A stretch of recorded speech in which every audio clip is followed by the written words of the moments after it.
UPPSC RO 2023 के लिए अब तक आपने जितनी भी टेस्ट सीरीज़ देखी हैं, पेड या फ्री, ऐसी टेस्ट सीरीज़ आपने अब तक नहीं देखी होगी। हम यूट्यूब पर नए हैं, इस बात से कोई फ़र्क नहीं पड़ता। हमारा मूल्यांकन ये वीडियो देखकर कीजिए और अपना भी। नमस्कार दोस्तों, भारत सिविल सर्विसेज प्लेटफॉर्म में आपका स्वागत है। बिना समय व्यर्थ किए आरओ 2023 के लिए मॉडर्न हिस्ट्री की टेस्ट सीरीज़ का सेट 3 अब हम प्रारंभ करते हैं। तो चलिए शुरू कीजिए। प्रश्न नंबर 1, निम्न में से कौन सा युग्म सुमेलित है? अखिल भारतीय किसान सभा 1935, Congress socialist party 1934, forward block 1936 और भारतीय कम्युनिस्ट पार्टी 1939। तो सही विकल्प है इसमें विकल्प नंबर 2, कांग्रेस सोशलिस्ट पार्टी की स्थापना 1934 में हुई थी। प्रश्न नंबर 2, इसमें सूची को मिलान करना है। सेट ए में पहली सूची है और सेट बी दूसरी लाइन में दूसरी सूची है। तो आप देखिए, सबसे पहला है नव भारत। नव भारत से संबंधित व्यक्ति हैं विपिन चंद्र पाल। वंदे मातरम नामक पत्रिका के लेखक हैं अरविंद घोष। नंबर 3 है संध्या या सांध्य भी बोलते हैं हम इसे, इसके लेखक हैं ब्रह्मा बांधव उपाध्याय। और नंबर 4 है डॉन। डॉन के लेखक हैं सतीश चंद्र मुखर्जी। यहाँ मैं एक तथ्य और जोड़ दूँ, सांध्य के लेखक या संपादक जो ब्रह्मा बांधव उपाध्याय हैं, इन्होंने ही रविंद्रनाथ टैगोर को गुरुदेव की उपाधि दी थी। ये बहुत महत्वपूर्ण तथ्य है। प्रश्न नंबर 3, लाला लाजपत राय किस घटना के दौरान पुलिस लाठीचार्ज में गंभीर रूप से घायल हुए और तत्पश्चात उनकी मृत्यु हुई? इसका सही विकल्प है साइमन कमीशन के विरोध करते वक्त। प्रश्न नंबर 4, किस क्रांतिकारी संगठन की स्थापना सर्वप्रथम हुई? अनुशीलन समिति, अभिनव भारत, युगांतर या अभिनव भारत सोसाइटी? तो इसका सही उत्तर है युगांतर। प्रश्न नंबर 5, असहयोग आंदोलन की पुष्टि भारतीय राष्ट्रीय कांग्रेस ने दिसंबर 1920 में की। बताइए ये कहाँ हुआ था? तो सही उत्तर है इसका नागपुर। प्रश्न नंबर 6, इसमें फिर से हमें मिलान करना है। पहला है इंडियन सोशियोलॉजिस्ट अखबार, ये निकाला था श्यामाजी कृष्ण वर्मा ने। नंबर 2 है क्वार्टरली जनरल, इसके संपादक थे MG रानाडे यानी महादेव गोविंद रानाडे। नंबर 3 है तलवार। तलवार के थे वीरेंद्र नाथ चट्टोपाध्याय। और चौथा है स्वतंत्र हिंदुस्तान, इसके थे तारक नाथ दास। प्रश्न नंबर 7, निम्न में से कौन कौन से युग्म सही हैं? अर्थात एक से अधिक युग्म इसमें हमें सही बताने हैं। यहाँ मैं आपको एक बात और बता दूँ, इसके जो उत्तर नीचे होता है वो ऐसे लिखा होता है 1 या 2, 1 या 3, 2 3 4 या 1 2 3 4 सभी। वो मैंने यहाँ नहीं लिखे हैं ताकि स्पेस और समय बच जाए। केवल मैंने विकल्प डाल दिए हैं। वो आपको प्रश्न देख के समझ में आ जाएगा कि एक से ज़्यादा इसमें विकल्प ठीक हो सकते हैं, वो हमें छांटना है। तो प्रश्न नंबर 7 है निम्न में से कौन से युग्म सही हैं? 4 विकल्प आपके सामने हैं। तो इसमें से देखिए, एक तो चीतू पांडे भारत छोड़ो आंदोलन से संबंधित थे, ये ठीक है। और एक विकल्प नंबर 2 लक्ष्मी स्वामीनाथन, ये आज़ाद हिंद फौज से संबंधित थे। तो विकल्प नंबर 1 और 2 बिल्कुल ठीक हैं। प्रश्न नंबर 8, इसमें फिर से हमें मिलान करना है सेट ए और सेट बी में। तो पहला है 1935 का सुधार एक्ट। तो 1935 के सुधार एक्ट के द्वारा प्रांतीय स्वायत्तता प्रदान की गई थी। दूसरा है क्रिप्स सुझाव। क्रिप्स सुझाव के द्वारा संविधान सभा की स्थापना की गई। नंबर सी है आपका मौल्य मिंटो सुधार। मौल्य मिंटो सुधार द्वारा पृथक निर्वाचन मंडल दिया गया। और अगला है मॉन्टेग्यू चैम्सफोर्ड सुधार, इसके द्वारा प्रांतों में द्वैत शासन की स्थापना की गई थी। प्रश्न नंबर 9, सविनय अवज्ञा आंदोलन अंतिम रूप से कब वापस लिया गया? सही उत्तर है इसका 7 अप्रैल 1934, अर्थात विकल्प नंबर 2। प्रश्न नंबर 10, किस योजना ने सर्वप्रथम अल्पसंख्यकों की समस्या के हल को राष्ट्रीय स्वतंत्रता के मार्ग की बड़ी रुकावट के रूप में लाकर खड़ा कर दिया था? इसका सही उत्तर हो जाएगा अगस्त प्रस्ताव, 1940 में था ये। प्रश्न नंबर 11, मुसलमानों ने असहयोग आंदोलन में भाग लिया, इसका प्रमुख कारण था? तो इसका सही विकल्प हो जाएगा आपका प्रश्न नंबर 11 का खिलाफत आंदोलन में मिले सहयोग के कारण, क्योंकि खिलाफत आंदोलन को प्रत्यक्ष रूप से महात्मा गांधी ने सहयोग प्रदान कर दिया था।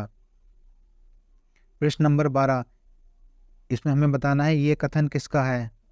भारतीय रियासतें शेष भारत से अलग होकर नहीं रह सकती, यह कथन जवाहरलाल नेहरू का है। प्रश्न नंबर 13, इल्बर्ट बिल का संगठित रूप से विरोध करने के लिए अंग्रेजों या यूरोपियों ने एक संगठन की स्थापना की, इस संगठन का नाम क्या था? European association, British European association, anti Ilbert Congress या डिफेंस एसोसिएशन? तो सही उत्तर है इसका डिफेंस एसोसिएशन। प्रश्न नंबर 14, इसमें हमें पुनः एक बार मिलान करना है। तो पहला है भारतीय सिग्नल कोर, इसकी स्थापना हुई थी 1922 में। अगला भारतीय सेना मेडिकल कोर, इसकी स्थापना हुई 1943 में। उसके पश्चात है भारतीय वायुसेना, इसकी स्थापना हुई 1932 में। और इंडियन ब्रॉडकास्टिंग कंपनी, इसकी स्थापना हुई थी 1927 में। प्रश्न नंबर 15, इसमें पुनः हमें एक बार मिलान करना है। पहला है बहिष्कृत हितकारिणी सभा, इसकी स्थापना हुई 1924 में, ये अंबेडकर ने की थी। अगला है इंडिपेंडेंट लेबर पार्टी, इसकी स्थापना 1936। पीपुल्स एजुकेशन सोसाइटी, इसकी स्थापना हुई 1942। और समाज समता दल, इसकी स्थापना हुई थी 1927। ये सभी भीमराव अंबेडकर से संबंधित हैं। प्रश्न नंबर 16, साइमन कमीशन का वह कौन सदस्य था जो बाद में ब्रिटेन का प्रधानमंत्री बना? सही उत्तर है इसका क्लीमेंट एटली। प्रश्न नंबर 17, जतिन दास जिनकी मृत्यु 13 दिसंबर 1929 को जेल में 64 दिनों की लंबी भूख हड़ताल के बाद हुई, किस आरोप में बंदी बनाए गए थे? सही उत्तर है इसका लाहौर षड्यंत्र केस। प्रश्न नंबर 18, निम्न युग्म में कौन सही है? कौन सही हैं, यानी एक से अधिक विकल्प सही हो सकते हैं इसके। तो है पहला प्रथम अखिल भारतीय मुस्लिम महिला सम्मेलन 1914, ये सही है। अखिल भारतीय किसान कांग्रेस 1936, ये भी सही है। अखिल भारतीय हरिजन संघ 1934, ये गलत है। अखिल भारतीय राज्य जन कॉन्फ्रेंस 1920, ये भी गलत है। अर्थात इसका विकल्प नंबर 1 और 2 ठीक हैं। प्रथम अखिल भारतीय मुस्लिम महिला सम्मेलन के 1914 में हुआ था और अखिल भारतीय किसान कांग्रेस की स्थापना 1936 में ही हुई थी। प्रश्न नंबर 19, एक बार पुनः हमें मिलान करना है। पहला है जेम्स लॉयल आयोग, जेम्स लॉयल आयोग की स्थापना सन 1900 में हुई। सर एंटनी मैकडोनाल्ड आयोग, इसकी स्थापना 1901 में हुई। भारतीय औद्योगिक आयोग की स्थापना 1916 और राजकीय श्रम आयोग की स्थापना 1929। प्रश्न नंबर 20, निम्न में से किस आयोग का संबंध शिक्षा संबंधी सुधारों से नहीं था? तो इसका सही उत्तर आपका हो जाएगा एक तो विकल्प नंबर 1 सर जॉन आउटहेड आयोग 1943 और एक विकल्प नंबर 4 विश्वेश्वरैया समिति 1925। इन दोनों का संबंध शिक्षा सुधारों से नहीं था। प्रश्न नंबर 21, इसमें पुनः हमें एक बार मिलान करना है। पहला है बेबीगंटन समिति 1917, इसका आपका सही विकल्प हो जाएगा ये मुद्रा प्रणाली से संबंधित है। टॉमस रैले आयोग 1902, ये शिक्षा संबंधी सुधारों से संबंधित है। इस्लिंगटन आयोग ये सिविल सेवा से संबंधित है और टॉमस रॉबर्टसन आयोग ये रेलवे विभाग से संबंधित है। प्रश्न नंबर 22, इसमें पूछा है निम्न युग्मों में से कौन से सही हैं? किस सत्याग्रह को दिल्ली चलो सत्याग्रह के नाम से भी जाना जाता है? इसका सही विकल्प हो जाएगा व्यक्तिगत सत्याग्रह। और इसे व्यक्तिगत सविनय अवज्ञा आंदोलन भी कहा जाता है। खिलाफत आंदोलन का अंत निम्न में से किस कारण हुआ था? इसका सही उत्तर हो जाएगा विकल्प नंबर 3, कमाल पाशा के तुर्की का शासक बनने से। और आज की टेस्ट सीरीज का अंतिम प्रश्न, महात्मा गांधी का राजनीतिक गुरु कौन था? इसका सही उत्तर हो जाएगा गोपाल कृष्ण गोखले। ठीक है, यहाँ मैं एक आपको तथ्य और बता दूं जाते जाते कि महात्मा गांधी के राजनीतिक गुरु गोपाल कृष्ण गोखले थे और गोपाल कृष्ण गोखले के गुरु महादेव गोविंद रानाडे थे और CR दास राजनीतिक गुरु थे सुभाष चंद्र बोस के। तो आपको आज की ये टेस्ट सीरीज कैसी लगी मुझे ज़रूर बताइएगा कमेंट करके। Bharat civil services platform YouTube channel को सब्सक्राइब कर दीजिए, वीडियो को लाइक और शेयर कीजिए। इसमें कुछ प्रश्न मिलान वाले हैं जो आपको थोड़े अटपटे लग सकते हैं यूपी RO ARO के संदर्भ में, लेकिन ये बिल्कुल ठीक हैं। जिस तरह प्रश्नों का स्तर बढ़ता जा रहा है और जो कठिनाई का लेवल बढ़ा रहे हैं उसके हिसाब से अब आपको RO ARO को बिल्कुल भी हल्के में नहीं लेना है। आपने PCS का स्तर देख लिया है प्री एग्ज़ाम का, उसी को ध्यान में रखते हुए आप RO ARO की तैयारी कीजिए, बिल्कुल भी रिस्क नहीं लेना। तो हर तरह के प्रश्न हमें यहाँ सॉल्व करने हैं।